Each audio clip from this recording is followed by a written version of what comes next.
참 어지러운 시대에 우리가 삶을 삽니다. 2016년도 우리가 이제 7월 벌써 중순에 와 있는데요. 앞으로 이 시대가 어떻게 흘러가게 될 것인지 참 여러분 미래를 한번 전망하면 장밋빛 미래가 보이십니까? 참 미래는 참 캄캄합니다.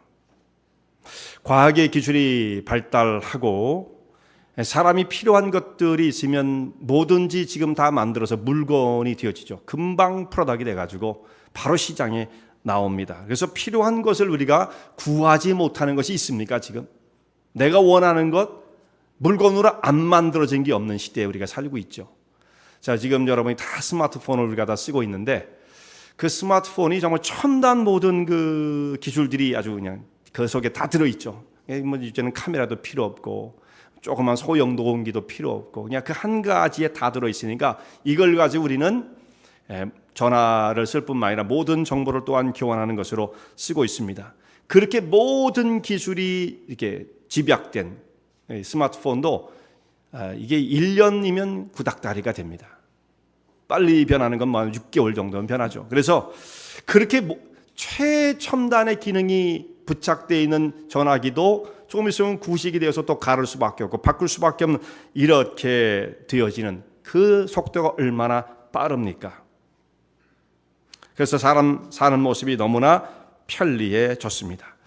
그래서 이 땅에 우리가 사는 이 지구가 이제 좁기도 하고 불편해서 이제 우주 개발에 이제 박차를 가는 가운데 있는데 2025년에 화성에 사람을 보내서 거기에 정착지를 만들고 또 그 사람들이 얘기하는 것은 화성에 식민지를 건설하겠다는 말을 하고 있습니다. 그래서 거기에 응모자, 자원하는 사람을 뽑기로 했는데 뭐 전 세계에서 수십만 명이 자원을 했다 이런 말씀을 지난번에도 한번 드린 바가 있었죠. 이제 우주를 향해서 뻗어나가는 시점에 있어요. 아마 그래도 2025년까지는 쉽지 않을 것 같다는 생각이 들기도 하는데요. 이제 화성에 사람이 들어가 살 수 있을 정도가 되어지고 거기를 정착촌으로 만들게 되어지면 아마 그때의 기술은 더욱더 뻗어나가서 더 먼 곳까지 갈 수도 있을 거라고 생각을 합니다. 그런데 왜 사람들이 이렇게 더 먼 곳까지 화성의 식민지를 만들어야 한다고 하는 이 생각까지 가지게 되었을까? 여러분 이 땅의 삶이 안락하고 편안하고 행복하다고 한다면 우리가 그런 생각할 필요가 있을까요? 과학이 발전해서 뭐 새로운 그 우주에 대한 그 관심은 가질 수 있겠습니다만 거기 가서 살아야겠다는 생각까지 한다는 것은 뭔가 이 땅의 삶이 불안하고 위험하고 행복하지 못하고 한계에 차 있다는 것을 또한 말해주는 거죠. 여기서 못 살겠다. 이제 새로운 별을 찾아 나서야 될 때가 아니냐 이런 시점에 와 있다라는 거예요. 아무리 세상의 기술이 또 과학이 발전한다 할지라도 이것이 혁명적으로 지금 뭐 속도가 너무나 빨라졌죠. 이렇게 빠르게 발전한다 할지라도 사회적 모순을 결코 해결할 수가 없습니다. 사람들이 지금 여기에 사람들이 모여서 살고 있는 그 사람들의 고통과 아픔 이걸 해결할 수가 없는 거예요. 그래서 지금 전 세계가 혼란 가운데 휩싸여 있습니다. 우리 미국만 보더라도 전 세계의 초강대국이잖아요. 미국 같은 나라가 없어요. 정말 미국 같은 나라가 없죠. 또 최선진국이죠. 모든 문화에 있어서도 앞서가고 국민의식도 그렇고 미국 같은 나라 또 어디 있겠습니까? 그럼에도 불구하고 또한 미국은 언제든지 총선이 끝나지 않는 총격 사건이 벌어지고 있고요. 또 무슬림들에 의해서 지금 무차별 난사하는 이런 테러가 일어나고 불과 한 달 전에 지난달에 올랜도에서 하룻밤에 50명의 사상자가 나는 참사가 벌어졌습니다. 한 사람이 극단 무슬림에 의해서 이렇게 죽음을 당하게 되었어요. 작년에도 그런 일이 있었죠. 작년 12월에 캘리포니아에서 또 그 사람들도 무슬림 사람이었는데 무슨 사회 그 장애자들이 같이 모여 사는 거기에 총격 사건에서 14명의 목숨을 앗아갔습니다. 미국에도 그러니까 안전한 지역이 아니에요. 언제든 이런 일이 벌어질 수 있죠. 충격적인 것은 이제 유럽입니다. 유럽, 프랑스의 이 모슬렘에 의한 테러가 얼마나 심각한지 계속해서 벌어지고 있어요. 대형 사건이죠. 지난주에 참 비참한 소식을 우리가 다 듣게 되었습니다. 니스라고 하는 조그만 휴양 도시인데 거기에 사람들이 축제 가운데 나와가지고 사람들이 있을 때에 이 트럭이 질주를 해서 거리에 있던 사람들을 치어서 죽게 만들었어요. 거기 트럭에 치여서 또 어떤 사람은 그 트럭에 밟혀서 이렇게 사람이 죽음을 당했는데 거기에 그때 있었던 현장에 있었던 사람들이 말하는 거 보면 트럭에 부딪힌 사람이 마치 볼링핀처럼 튀어나가는 것을 보았다. 참상이죠, 참상. 그래서 80명이 죽음을 당했습니다. 하룻밤에요. 참 안타깝고 황당한 일이죠. 자, 근데 이런 일이 프랑스에서는 1년 반 동안 12번이 일어났다라는 것입니다. 그러니까 한 달 조금 지나면 대형 사건이 또 터지는 거예요. 이런 테러가 계속해서 일어나고 있습니다. 그러니까 오히려 이것이 이제 일상화되어지는 테러와 함께 사는 이런 상태가 되었어요. 그래서 전쟁이라는 것은 전쟁의 그 상태라는 건 참 가장 인간이 경험하는 가장 비참한 상태가 전쟁이거든요. 전쟁에 모든 게 다 들어있으니까 거기는 뭐 배고픔과 죽음과 뭐 강간과 뭐 모든 게 전쟁에 다 들어있단 말이에요.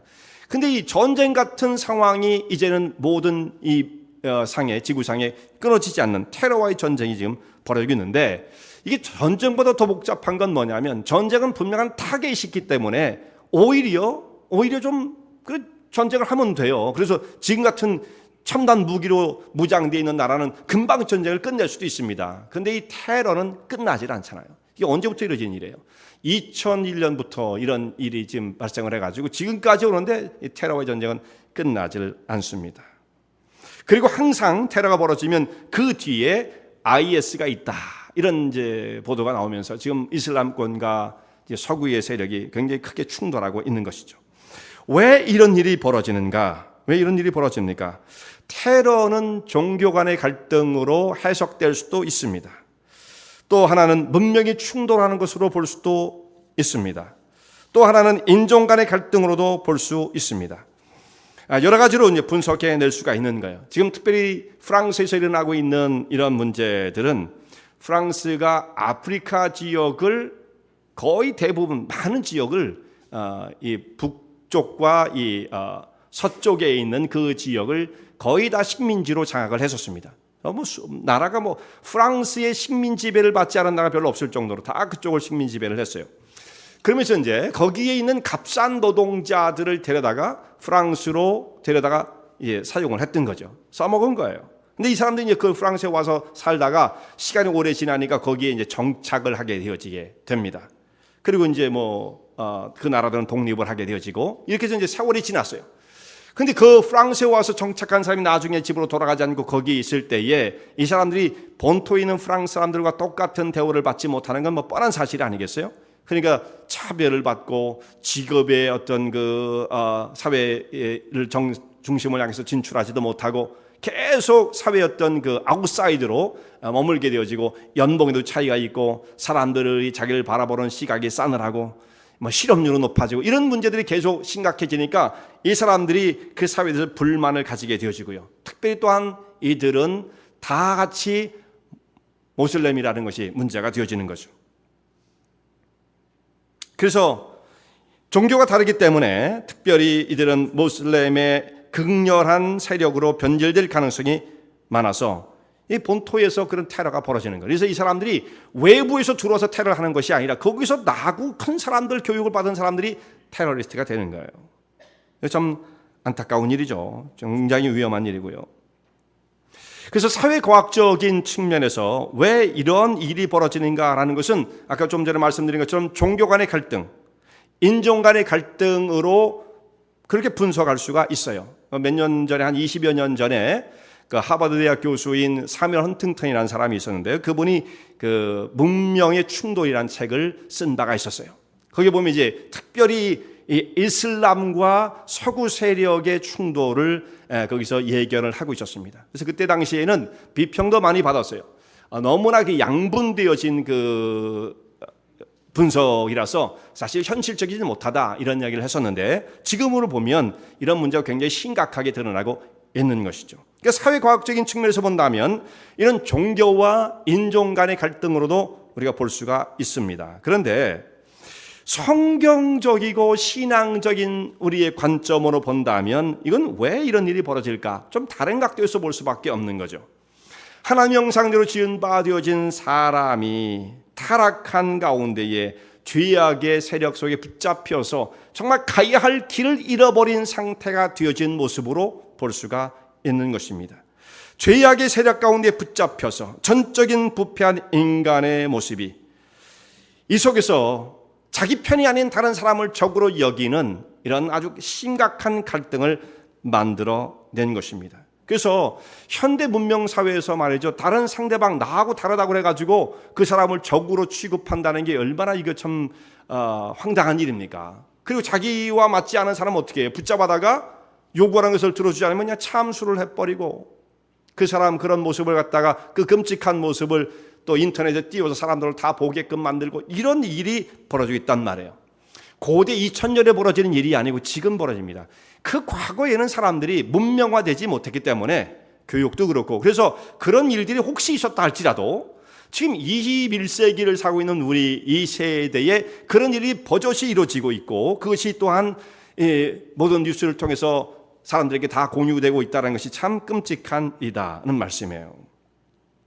디모데후서 3장에 말씀하기를 마지막 때에 고통하는 때가 이르게 되어질 텐데 그때가 되면 이런 특징이 있을 것이다 라고 말씀하신 바가 있습니다. 거기 이 말씀 보면 디모데후서 3장 1절부터 쭉 그 이하에 이렇게 말씀이 되어 있어요.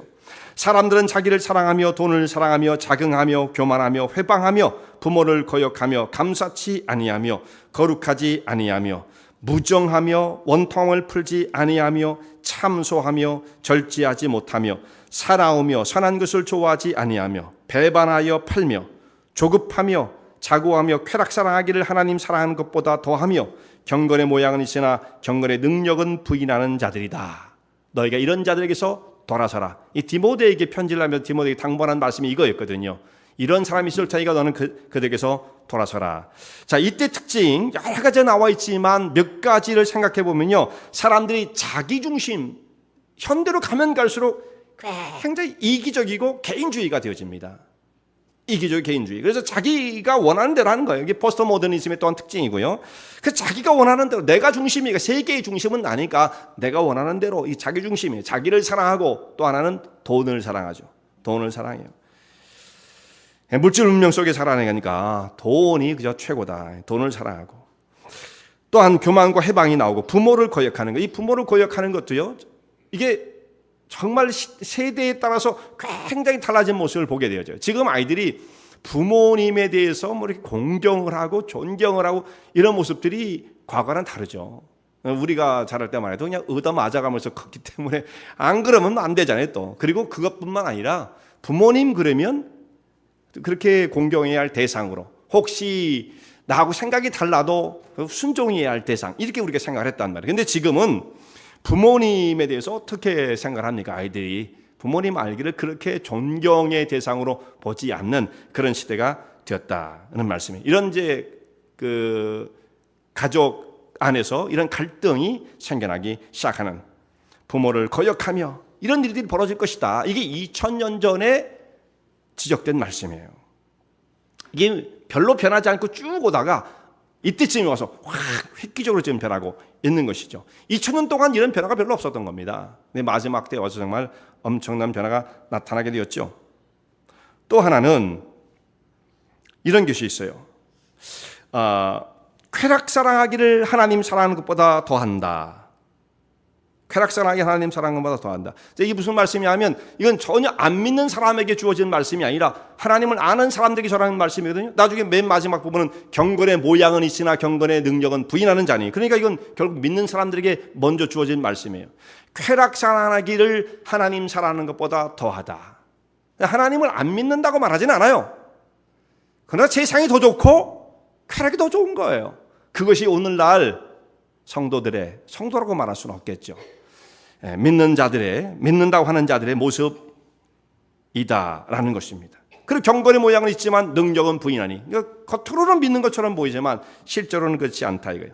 자, 이것이 믿는 사람들의 모습인데 믿는 사람들에게서도 이런 모습이 나타나는데 믿지 않은 세상의 정말 그 타락과 부패 속에 그 죄악의 세력에 붙잡혀 있는 세상의 사람들은 오죽하겠어요. 그러니까 그런 부패 속에서 서로 충돌하고 이기적인 것을 주장하고 하다 보니까 이게 사실 이렇게 어지럽게 되는 것이죠. 기술은 발달하고 과학은 발달하지만 그렇다고 해서 이 문제가 사람의 근본적인 문제를 전혀 해결할 수 없는 것입니다. 다윗 시대에 하나님의 사람 다윗도 경험했던 고통이 있었습니다. 그 시대도 죄악과 난폭이 있었어요.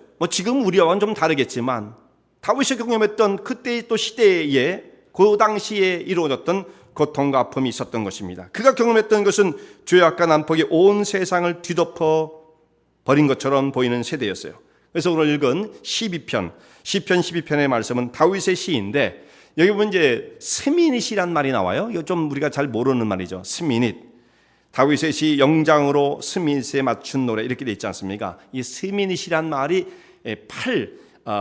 여덟 번째 음이라는 뜻인데요. 이게 가장 낮은 음을 의미하는데 그 스미닛에 맞춘 노래니까 이 노래는 어떻게 불러야 되냐면 낮은 음으로, 그러니까 남자 합창단원들이 저음으로 이렇게 쭉 부르는 노래라고 생각하면 됩니다.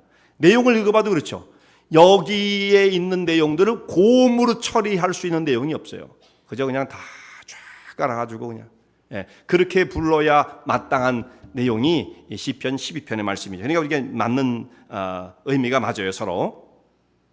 다윗이 하나님 앞에 간절한 도움의 손길을 요청하고 있습니다. 하나님 저희를 도와주십시오.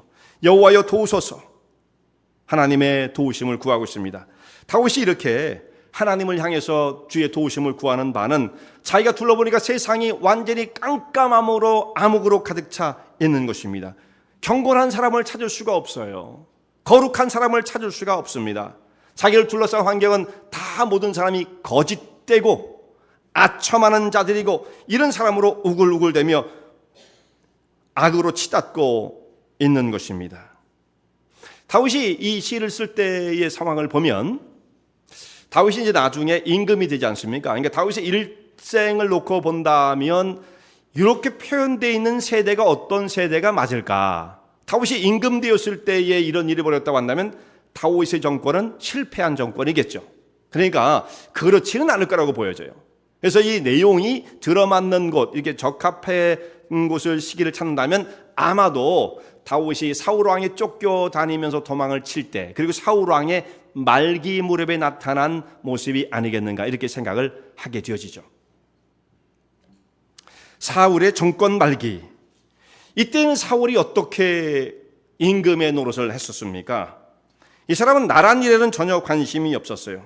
그리고 오직 자신의 탐욕을 채우는 일에만 나라의 모든 권력을 사용했던 사람입니다. 하나님께서 이런 일꾼들을 세우신 것은 하나님께서 그에게 권세를 주심으로 나라를 정의롭고 바르게 백성들을 돌보라고 주신 권력이 아니겠습니까? 그런데 이걸 가지고 어떻게 했느냐? 그저 자기를 위해서만 쓴 거예요.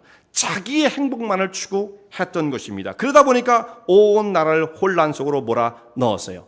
사울이 했던 것이 뭐냐면 다윗을 미워하는 일이었습니다. 다윗을 시기하여 미워해서 그를 죽이려고 했고 그 한 사람이 국가의 적이 되었어요. 그래서 사울이 해야 할 일은 뭐냐면 온 국가의 힘을 다 동원해서 다윗을 죽여야 된다. 그래야만 이 나라가 설 수 있고 나도 안전할 수가 있다. 그러니까 자기의 불행이 온통 다윗에게서부터 왔다라고 생각을 했던 것입니다.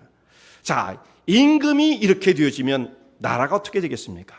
그가 지금 나라의 방향을 정하고 백성들을 다스리는 그 방향을 다윗을 죽이는 것으로 잡고 이렇게 세상을 판단하고 있을 때 이 나라가 어떻게 되겠어요?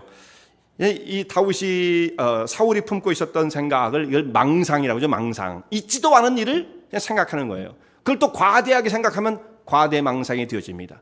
한 나라의 지도자가 이렇게 과대망상에 빠져 있을 때에 그 나라가 어떻게 되겠습니까? 사실상 다윗은 사울에게 충성된 신하였죠. 나라를 구한 사람이었습니다. 그런데 사울은 자기를 향해서 충성을 했고 나라를 구했던 사람을 향해서 오히려 시기의 마음을 품고 그를 미워했습니다. 자, 이때에 이런 마음을 품고 있는 사울에게 그 주변에 있는 신하들이 찾아가서 왕이시여 이러면 안 됩니다. 왕이 바라봐야 할 나라는 이런 모습입니다. 라고 조언을 해주는, 충고를 해주는 신하들이 하나도 없었던 것입니다. 그 주변에 다윗이 오늘 시에 보면 다 아첨하는 사람들, 거짓을 말하는 사람들, 이런 사람들이 다 주변을 채우고 있는 것입니다. 그동안에 사울에게 바른 말 해줬던 사람이 딱 한 사람이 있었어요. 그 사람이 누구냐면 사무엘이었습니다. 사무엘. 근데 사무엘이 죽게 되잖아요. 사무엘이 죽고 난 다음에는 그에게 어떤 신하도 찾아와서 왕으로서 해야 할 일이 무엇이다라는 것을 바른 길을 가르쳐주는 사람이 없습니다. 그러니까 어떻게 되겠습니까? 완전히 이 정권이 브레이크가 고장난 것처럼 마구잡이로 방향 없이 치닫게 되어지는 것입니다. 세상에 아첨하는 사람들로 인해서 다윗의 마음이 상하게 되어집니다. 이제 다윗이 쫓겨다니면서 보니까 사울 주변에 이런 아첨하는 사람들만 있고 거짓말하는 사람들이 있는데 다윗에 대해서 모함을 하고 그가 또 어디 숨었다고 얘기를 하고 이런 식으로 계속 사울의 마음을 흔들어 놓는 사람들이 있었던 것입니다. 이들은 두 가지의 마음을 품고 있었다라고 하는데 이건 뭐예요? 진실하지 않다는 거죠. 늘 거짓을 말하는 사람들이다. 두 가지의 마음, 언제든지 마음이 변하는 거예요. 이렇게 얘기했다가도 상황이 변하면 이 얘기를 하는 사람들입니다. 그러니까 이 사람들은 진실하고는 거리가 멀고 오직 생각하는 건 뭐냐면 어떻게 해야 내게 이득이 돌아올 것인가 라고 생각하는 사람들이죠. 필요하다고 한다면 거짓말이라는 건 뭐 상관이 없는 거예요. 이렇게 생각을 했던 자들입니다. 그래서 이들이 말합니다. 우리의 혀로 이길지라. 입술은 우리 것이니 누가 우리를 주관하겠느냐. 내 입에서 나오는 모든 말을 자기가 원하는 대로 지어내는 겁니다. 그래서 지금 당장에도 내게 이득이 된다면 말하지 못할 것이 없다. 이런 상황이었던 것이죠. 결과만 좋으면 다 되는 거예요. 결과라는 것도 뭐냐면 내게 이득이 되면 다 되는 거예요. 그 과정은 다 생략해버리는 거죠. 상관없어요. 뭐가 되든지. 이렇게 생각하는 자들입니다. 이제 공산주의가 이제는 뭐 다 무너진 것처럼 보이죠. 근데 위에 그 북한에 있는 나라는 공산주의라고 말할 수 없고 뭐 그 주체 사상, 뭐 이상한 나라예요. 공산주의면 또 배급도 줘야 되는데 배급도 지금 못 주니까 그 나라는 이미 그런 그냥 김씨 왕조 국가죠. 예. 근데 과거에 공산주의는 이 사관이 유물사관으로서 점점 세상이 가면 갈수록 발전해 간다 이렇게 생각을 했었어요. 그러면서 발전해 가는 그 과정에서 사실상 동원되는 일들, 뭐 사람을 죽이고 어떻게 하는 거 뭐 그런 건 상관없어요. 결과적으로 결과만 좋으면 된다라고 생각을 했던 것입니다. 근데 이런 일들이요 다 틀렸다는 것이 우리가 증명하는 바잖아요. 세계 역사가 그렇게 되면 안 된다는 거죠. 한 사람 한 사람이 개개인이 존중을 받아야 되고 그 정말 그 생명이 소중한 것을 그렇게 대우를 받아야 되는데 자기들이 원하는 것을 얻기 위해서는 무엇을 해도 상관이 없는 것이 공산주의 사상이란 말씀이에요. 근데 이렇게 무너진 사상들이 가만히 보면 우리가 지금이요 살고 있는 이 세상 속에서도 간혹 그런 일들이 벌어져요. 어떨 때는 교회에서도 그런 것이 벌어져요. 결과만 좋으면 되는 거예요. 그렇게 생각하는 사람도 있다는 말씀이죠. 하나님의 교회는 결과를 가지고 얘기하면 안 됩니다. 어떨 때는 열매를 못 맺을 수 있는 거 그건 뭐 우리가 원하는 대로 되어지는 것이 아니기 때문에 사실상 과정이 더 중요한 것입니다. 과정이. 여기에 하나님의 뜻이 하나님의 방법대로 쓰여지고 있느냐 이것이 훨씬 더 중요한 거예요. 결과만을 치중하게 되어지면 그 결과, 목적을 얻기 위해서 동원되어지는 수단들은 비신앙적인 것들이 얼마든지 동원될 수가 있는 거예요. 근데 여기에 빠져있는 경우들이 참 많습니다. 잘못하면. 성도들도 그렇고 교회도 거기에 빠질 수가 있는 거죠. 제가 생각하는 것 가운데 한 가지 문제는 이런 거예요. 어떤 교회가 목표를 정할 때에 올 우리 목표는 성도 1000명입니다. 또 성도 1000명만 말하는 교회는 별로 없어요. 거기다 항상 뭐를 덧붙이면 선교사 50명입니다. 이렇게 해가지고 그렇게 숫자를 밖으로 내걸게 되어집니다. 근데 저는 그분들은 그런 생각을 안 했겠지만 그분들이 나쁜 생각을 가지고 생각을 했다고 생각하지는 않아요. 물론 다 나름대로 하나님 나라에 충성하려고 그랬겠죠. 그런데 그렇게 목적을 전하면 그 목적을 달성하기 위해서 동원되어지는 것이 세상적인 수단도 동원될 수가 있다는 거예요. 차라리 그런 목적보다는 우리가 어찌하든지 하나님의 나라와 영광을 위해서 최선을 다하십시다 하면 되는 거예요. 그 목적을 그렇게 정하는 것은 과정 속에 잘못된 것들이 얼마든지 끼어들 수가 있다는 말씀이죠. 그리고 그 목적을 이루기 위해서 이 땅에 있는 자들이 아니거든요.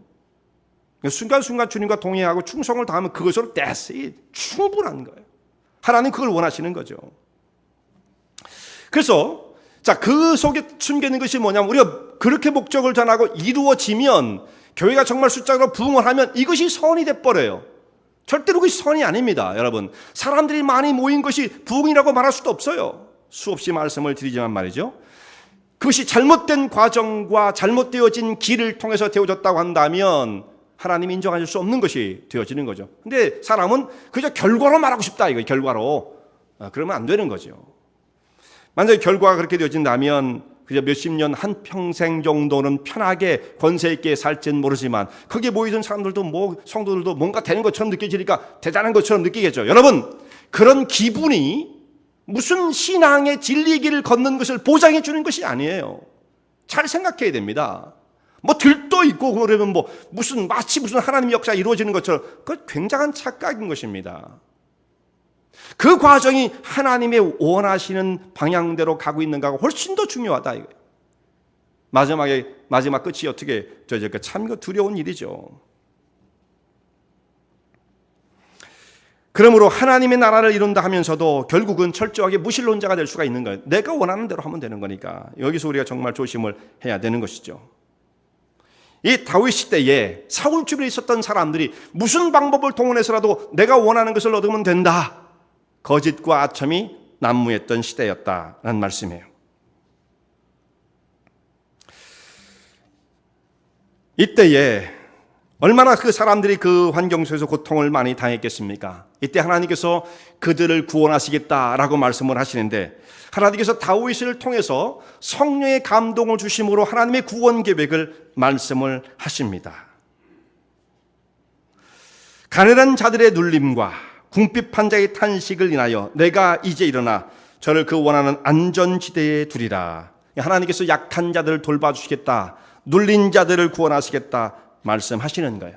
하나님께서 고아와 과부를 돌보시는 분이시잖아요. 약한 자들을 돌봐주시겠다 말씀하시는 거죠.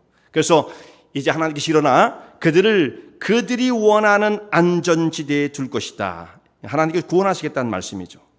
근데 그리고 연결되어지는 말씀이 뭐냐면, 그 말씀이 5절 말씀이죠. 궁핍한 자의 탄식을 내하여 내가 이제 일어나 저를 원하는 그 안전지대에 두리라. 그 다음에 6절로 가면 하나님 말씀은 순결함이여 흑도가니에 7번 단련한 은같도다.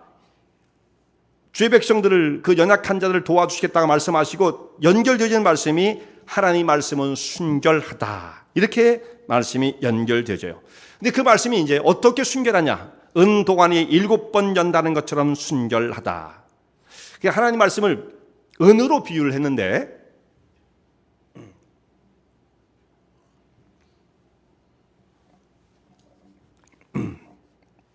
은은 그렇게 값비싼 보화는 아닙니다. 은은 금보다는 훨씬 더 싸죠. 몇십 분의 1도 안 될 거예요, 은은요. 근데 왜 하나님 말씀을 은으로 비유했을까? 금으로 비유했으면 훨씬 더 좋았을 터인데, 여기에 그 가치를 말하고자 하는 것이 아니에요. 여기서는요, 가치를 말할 땐 금처럼, 금보다 더 귀하죠. 말하고자 하는 것은 순결함이에요. 순결함. 거기에 어떤 거짓도 포함되지 않았다, 순결을 말씀하고 있는 거예요. 하나님의 말씀은 1.1핵도 거짓이 없다.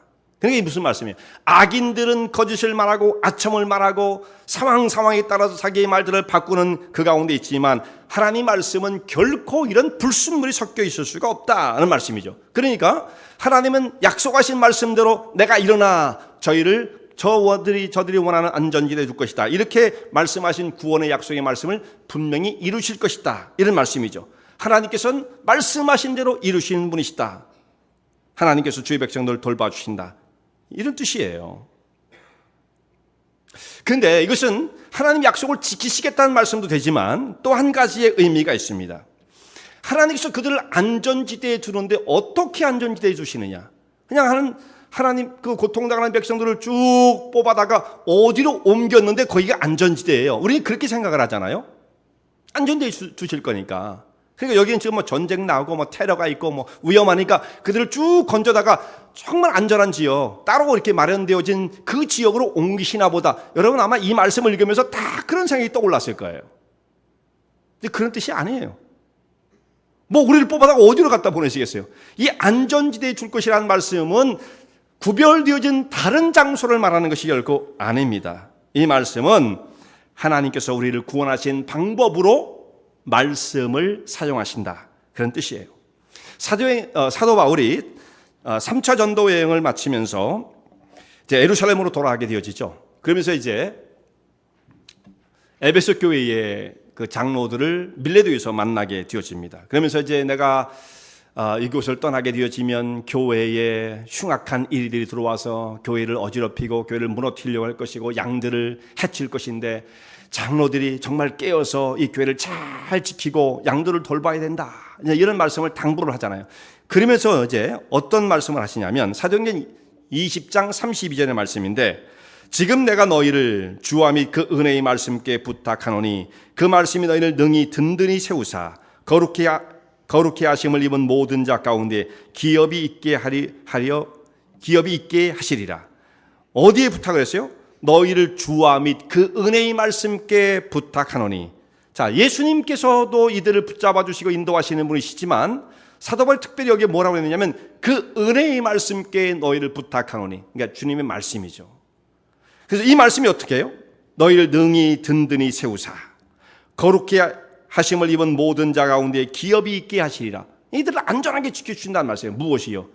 주의 은혜의 말씀이. 그러니까 하나님의 말씀이 악한 세대 속에서 성도들을 지켜주는 능력이 된다는 말씀입니다. 주님께서 우리를 지켜주시는데 안전지대가 따로 있는 것이 아닙니다. 하나님의 진리의 말씀이 이를 든든하게 붙잡고 있는 그 상태가 안전지대예요. 말씀이 떠나 있고 진리에서 떠나 있으면 그 사람이 어떤 형편 속에 있다 할지라도 그게 위험한 지역이에요. 바로 그 말씀이에요. 성도들이 하나님의 말씀 가운데 완전히 사로잡혀 있다고 한다면 그 속에서 능력을 발휘하지만 말씀의 진리를 떠난다고 한다면 아무런 힘도 능력도 발휘할 수가 없는 것입니다. 자, 지금 우리가 좋은 시대를 만난 것처럼 보여 세상을 볼 때 해석하는 방법이 여러 가지일 수가 있습니다. 정말 좋은 시대에 만났다, 뭐 놀 것도 많고 즐길 것도 많고 기계도 많이 발달했고 모든 걸 다 쓰고 있는 그런 좋은 시대처럼 보이지만, 그러나 사실은 이 시대가 얼마나 불확성 시대의 시대입니까? 어지럽고 혼탁한, 정말 세상에 브레이크가 고장난 것처럼 세상을 향해서, 죄악을 향해서 질주하고 있는 이 소용돌이 속에 하나님의 백성들이 말씀을 잃어버리게 되어지면 그 속에서 어디로 가야 할지 방향을 잡지 못하는 위험 가운데 빠지게 된다, 이 말씀이에요. 여러분, 우리가 정말 테러가 우리 주변에 안 났으니까 라고 생각할지 모르지만 사실상 이제는 말이죠, 어느 한 곳도, 한국은 안전한가? 어느 한 곳도 안전한 데 없어요, 이제는요. 테러만의 문제가 아니라 이 세속의 그 거센 흐름이 하나님 백성들이 말씀 가운데 붙들려 있지 않으면 그 세력 가운데 걸려 넘어질 수밖에 없는 이런 혼탁한 세대 속에 우리가 살고 있다는 것, 이것을 잘 생각해야 한다는 말씀이에요. 그런데 주의 은혜의 말씀께 부탁하는데 그 은혜의 말씀이 너희를 든든히 세우셔서 하나님 나라의 기업이 있게 하시리라, 말씀으로 우리를 붙들어 주시겠다라는 말씀입니다. 그런데 오늘 이 말씀이 이제 뒤로 가면 다윗이 한탄으로 끝나요. 이 말씀이 마지막 절 보면, 자, 7절 8절 한번 보겠습니다. 여호와여 저희를 지키사 이 세대로부터 영영토록 보존하시리이다. 하나님께 지켜주시겠다는 말씀이에요. 근데 8절을 보면 비루함이 인생 중에 높아지는 때에 악인이 처처에 횡행하는도다, 이렇게 말씀이 끝나게 되어집니다. 그러니까 다윗이 하나님의 약속의 말씀을 분명히 믿지만 그 말씀을 붙잡고 있지만서도 주변을 돌아보니까 세상이 어떤 세상이에요? 비루함이 인생 중에 높아지고 악인이 처처에 횡행하는 그런 시대였다는 말씀이죠. 이게 하나도 변한 것이 아니에요. 처처에 악인이 횡행한다. 자, 신앙과 도덕이 세워지는 그 시대를 만나면 악인들은 좀 세력을 잃게끔 돼 있어요. 원래는요, 목소리를 크게 못 내게끔 돼 있어요. 그런데 이런 고상한 신앙과 그런 세력이 점점 약해져 갈 때 오히려 악인들은 득세를 하게 되어지고 자기들이 주인공이 된 것처럼 세력을 떨치기 시작한다는 말씀이에요. 이것을 바라보는 다윗은 그 가슴이 정말 답답하여 미어질 것 같습니다. 자, 오늘 우리 시대가 어떤 시대입니까? 참 안타까운 시대예요. 안타까운 시대. 현대를 바라보면, 특별히 현대 교회를 바라보면 참 안타깝습니다. 세속 가운데 빠져 그냥 물질로, 양으로 마치 그걸로 승부하는 것처럼, 그리고 열심과 신앙의 순수성을 잃어버린 교회와 성도들을 만나게 된다면 참 답답하다 이거예요. 지금 세속주의 얼마나 정말 교회에 파고드는 위험한 요소인 것입니까? 근데 이런 흐름이 어떻게 생겨지느냐 하면, 세상이 그렇게 거세게 흘러가다 보니까 거기에 나도 모르게 전염이 되어지는 거거든요. 남들이 그러니까 이렇게 생각하게 되어진단 말이에요. 남들이 원하는, 남들이 살아가는 모습을 보고 영향을 받게끔 되어 있어요. 교회도 이런 얘기를 많이 해요. 벤치마킹이라는 말을 많이 씁니다. 저 교회가 어떻게 하는지 좀 보라. 그럼 벤치마킹 할 필요 없어요. 하나님 말씀대로만 하면 됩니다. 하나님 말씀대로만. 근데 자꾸 세상에 있는 것들을 흉내내고 따라가다 보니까 어떤 그런 세속적인 분위기 속에 휩쓸릴 때가 참 많다 이거예요. 필요한 것들도 있을 수 있겠지만 거기에 따라서 또 쓸려 들어오는 순수하지 못한 것들이 성도들의 신앙을 혼란하게 만든다, 이런 말씀이죠. 하나님께 그 초점을 두려워 하지 않고 세상적인 관점의 모든 것을 보고자 하는 이런 참 위험한 요소가 있다, 이런 말씀이에요. 여러분 혹시 그 층층족이라는 말 들어보셨죠? 층층족? 층층족. 인구가 제일 많은 그 중국에서 이야기하는 말인데요. 중국의 최대의 도시인 상하이에 그 백화점이 있는데, 거기에 백화점에 가구를 파는 그 매장에 가구에 이제 그 침대를 쫙 전시를 해놨는데, 그 침대 위에 사람들이 다 올라가 있는 거예요. 그래서 이게 왜 그런가? 그게 올라가서 사람들이 다 잠을 자는 거예요. 그런데 어떤 침대에는 한 사람이 아니라 온 가족, 애들까지 데리고 와가지고 그 위에 올라가 다 잠을 자는 거예요. 그 왜 이렇게 됐느냐? 상하이가 남부지방이니까 덥잖아요, 날씨가. 습기도 많고. 그러니까 사람들이 다 그걸로 피서로 온 거예요. 그래가지고 거기 올라가서 매장에 전시해 놓은, 그러니까 사람이 앉아보고 누워보고 침대가 얼마나 딱딱한가, 얼마나 편안한가, 그거를 그 정도 해보라고 전시해 놓은 그 침대 위에 사람들이 올라가 다 이불 깔고 다 자요. 네. 그 한숨씩 자고 시간 되면 그 사람들이 가는 거예요. 그 사람들이 그 침대를 사느냐? 안 사죠. 그것이 그 매장만 그런 것이 아니고 가는 곳곳마다. 그래서 어떤 데는 은행에 사진이 나오는데, 은행에 또 에어컨을 막 틀어놓으니까 사람들이 가족별로 돗자리를 다 갖고 나와가지고, 은행 바닥에다가 그냥 돗자리를 촘촘히 다 깔았어요. 그래서 가족별로 다 둥글둥글 모여 앉아가지고 뭐 음식도 먹고 뭐 누워있고 막 이러고 있어요. 옷도 벗고 막 윗등도 벗고 막 이러면서 그게 피서를 온 거예요. 그래서 거기가 옆에 보면 그 현금 그 빼는 그 ATM도 있고 뭐 이렇게 창구들이 있는데, 거기 사람이 갈 수가 없어요. 다 이 사람들이 진을 치고 있기 때문에. 그 이제 중국 사람들이 왜 이런 일이 벌어지느냐? 남들이 하는데 남들이 다 그렇게 하는데, 사실 냉정히 생각하면 그분들도 분명히 생각할 때 이것은 참 그렇게 아름답지 못한 거다. 참 수치스럽고 부끄러운 일이다. 그걸 왜 모르겠습니까? 온 가족이 나와가지고 그냥 막 코를 드릉드릉 골아가면서 잠을 자는 거예요. 침대 위에서. 남의 매장에 와가지고. 자, 그런데 그런 것들을 부끄러워하지 않는 이유는 뭐냐면 남들이 하기 때문이다라는 것이요. 나만 그런가? 모든 사람이 다 그런데 만약에 내가 안 자면 저 사람이 가서 잘 터인데 뭐. 그래서 이렇게 생각을 하게 되어지는 것이죠. 자, 자랑스러운 것은 아니지만 남들이 하니까 나도 한다는 이런 식의 생각들. 자, 이것이 오늘날 교회에도 찾아오고 성도들에게 찾아오는 거예요. 자, 우리가 다른 데 신경 쓸 거 없어요. 다른 교회 지금 세대가 정말 점점 모임이 약해져 가고 기도 열기에 약해져 가고 그런 가운데 있어요. 그러니까 뭐 원래 그런 거예요, 이렇게 생각하면 안 됩니다. 정말 정신을 차리고 우리가 하나님을 의지하고 주님을 바라봐야 합니다. 주의 성도들이 걸어가야 할 길은 독특한 길이 있는 거예요. 처처의 비루함과 악인들이 득실되는 이 세상 속에서 하나님 맡기신 사명을 이루어야 할 길이 있는 거예요. 우리는요. 다 그런데 뭐 어떻게 하겠습니까? 이렇게 생각하면 안 됩니다. 다 그럼에도 불구하고 우리는 성도들은 선택하고 걸어가야 할 하나님이 우리에게 주신 사명의 길이 있다라는 말씀입니다. 다윗이 하나님의 구원을 간절히 기도했어요. 여호와여 도우소서, 여호와여 도우소서. 자, 짧게 표현되어 있지만 그 시대에 그가 처한 암담함을 말해주고 있는 것이죠.